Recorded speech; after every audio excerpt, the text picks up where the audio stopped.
Good evening, dear. Good evening. How was your day? Delightful. Dom Perignon? Of course. Cheers. Cheers.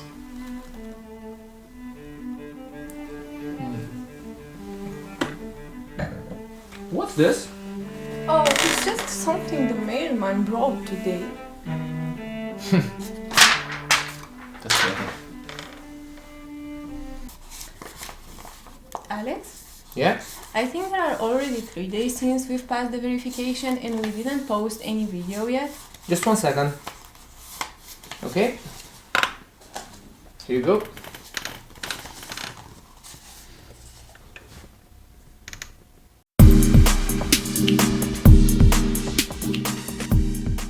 Hello and welcome to another video. Again, this one will be a festive one because we managed to pass the verification phase of our 50k FTMO challenge. Without further ado, let's go and see the graph. So you can see the graph right here. We started with a nice winning streak. As you can see, we were up 2%, but then this rough period came by, which was really daunting to the psychological dimension of our trading, because we were just struggling in between -2% and break even, and we were beginning to question the strategy, or we were beginning to add some tweaks to it, like you saw in our backtesting video where we tried to add some hedging into the mix. But fortunately for us, this day came. As you can see, we had some good trades in a row, which were more than enough to secure us the 5% necessary to pass the verification. Okay, scrolling down, as you can see here, we still have some days to pass in order to receive the funded account, but that's not a factor.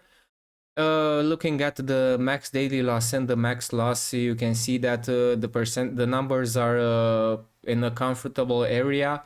Again, for this verification, apart from the challenge, we only use the strategy that you will find in the video description.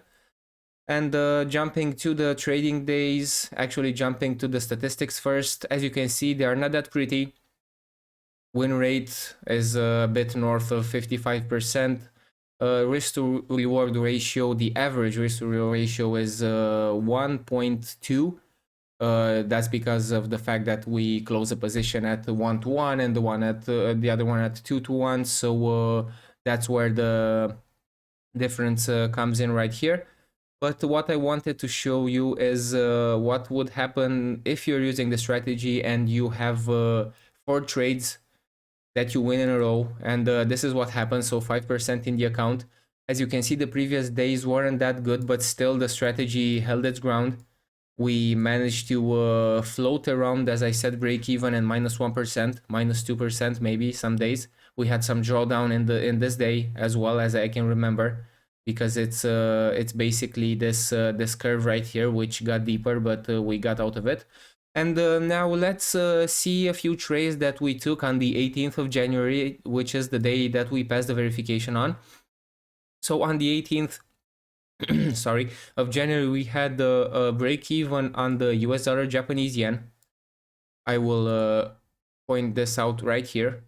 Nothing special. As you can see, EMA is fanned out, retest, break and enter. 1-to-1 was hit, and then it closed at break even. We didn't set any other hedging right here, because the hedging is still in trials, as you may say. Now we have 2 trades on the Euro Japanese yen taken in the same day, which you can see right here. It was a nice downtrend. We managed to secure an important amount of profit. There were 3% of profit in these trades.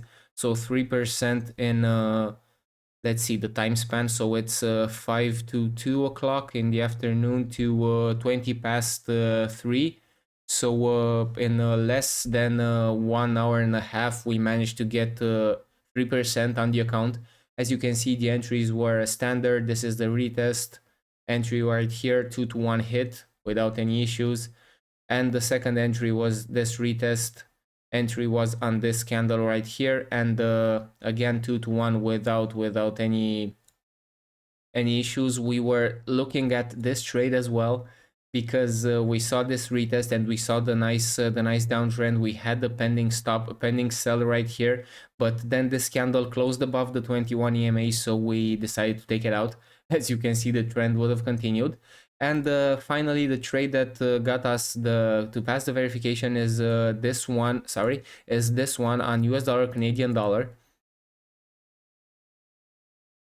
Again, uptrend. We saw this level right here that if it were to break, this level right here, that if it were to break, the uptrend will continue. So this is a nice retest right here, entry above this wick, and we set this take profit to 2.27% because we had to secure the 5% that we needed to pass the verification. So that's it for the account metrics. I don't know if there's something else that you should actually find the value from here. As you can see, both selling and buying are profitable, and the worst pair is one that we won't know. This is the GU, but for some reason the FTMO is not writing it here. This is the GBP USD because we really decided to take this pair out, and we only stuck with the Euro Japanese yen, US dollar, Canadian dollar, and with I don't know what I did here. But anyway, we only traded 3 pairs, so these were the US dollar, Canadian dollar, the Euro Japanese yen, and the US dollar, Japanese yen. So this was the overview of the FTMO metrics page. Now I will let Cris come in and give you some overall feedback from regarding how the trading was, how much time do you have to spend on the graphs, and some more backtesting results. But see you on our next videos. So, as Alex said, for this verification phase, we used only the 5-minute strategy as well as in the challenge. On this journey, we've got some important decisions to take, one of them being which pairs are we going to trade. First of all, as a rule, we decided to backtest only 3 pairs, but we changed them across the road due to results we were getting in the real market as well in the backtesting sessions. Initially, we used to trade GBP US dollar as well, but after some extensive backtesting and the results of Friday, we realized that at least for the moment, the only 3 pairs we are going to trade with this strategy are US dollar, Japanese yen, US dollar, Canadian dollar, and Euro versus Japanese yen. We have also backtested here Euro, US dollar, Aussie US dollar, GBP US dollar, and we are going to backtest also GBP versus Japanese yen and New Zealand dollar versus Japanese yen. But as I said, for the moment, we decided to trade only Euro JPY, USD Canadian dollar, and USD JPY. As you can see here, they had the greatest results, and we managed to get some nice profits with these ones.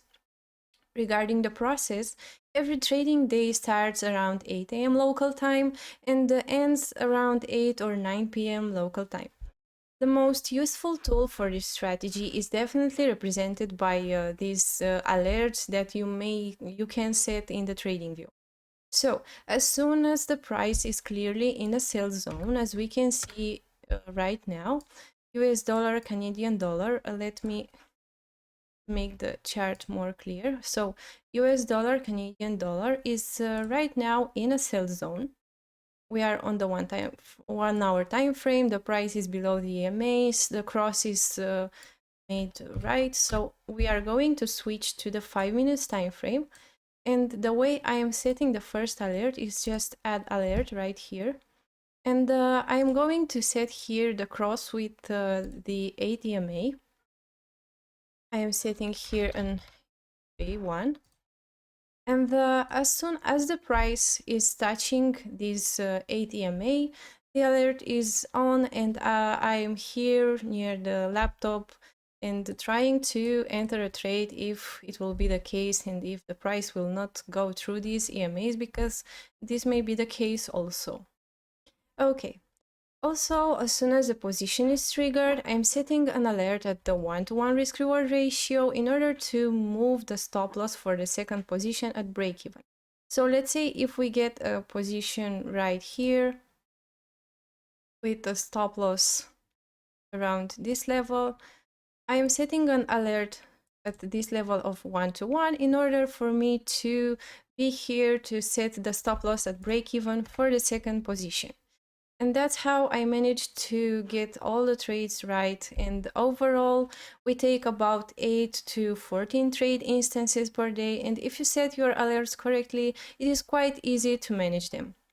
If you are interested into this strategy, we will be live with some backtesting session on Saturday and Sunday as well, somewhere around 7 p.m. Eastern European time. I think that's it for today. Thank you all for watching, and if you find this video useful, don't forget to like and subscribe. See you in our next videos, and of course, until then, trade safe and trust the process.